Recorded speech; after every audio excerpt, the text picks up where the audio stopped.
that you should be working on already is rental negotiations.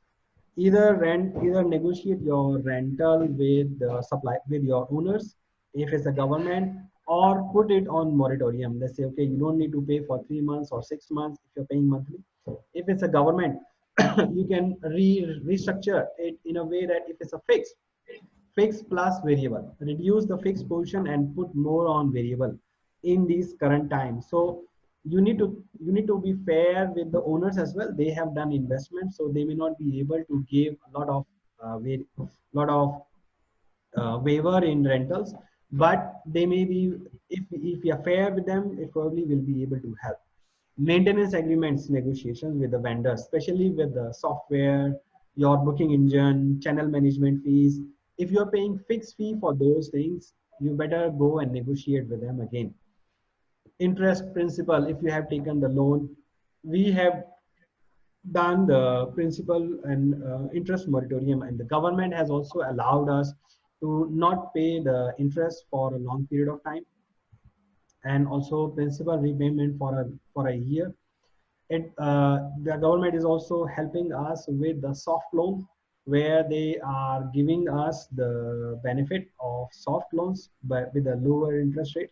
So you need to reach out to your government together with the travel industry. If the government is already giving you, take advantage of government subsidies. There are tax reductions, soft loans, and also deal with the employee contracts. Now, if you ask employees to take unpaid leave, if you ask employees to take pay cuts, it constitutes to change in the employment contract. You need to think about that now and do the changes in the employment contract. Make sure you have contracts, written agreements from the employees to accept the pay cuts. You need to think about credit policies with the supplier for longer period of time. If they were allowing you 30 days, you may want to negotiate for 45 days. If they were allowing 45 days, you may want to negotiate for 60 days. Your suppliers will also do that. But for your suppliers, you may want to do the cash discount. You want to offer the cash discount to get the money in advance, so that you can reduce your cash operating cycle. So cash operating cycle means you need to collect faster, maintain less inventory, realize your inventory faster, and also pay later in the time. So you need to negotiate with your suppliers as well, and lean inventories. So the long-term focus and this point of time is it's also a time for you to get consolidated. A lot of restaurants will close down. If you have cash, you manage that cash in a way that you can consolidate the business to get larger, to get longer, to get more inroads where you were not there earlier. If you're a franchise, you can buy more. Instead of buying, maybe you can lease, you can do the franchise, you can do the joint ventures, mergers with the other brands, where you will have stronger presence in the market.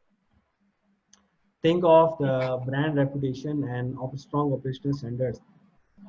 Business peoples will go only to the hotels where they are safe, where they feel safe. It's not where they are, where they feel safe. We also need to have business continuity plans for alternative sites, your data share, your share service centers, if you can. So those were my thoughts in some structured way.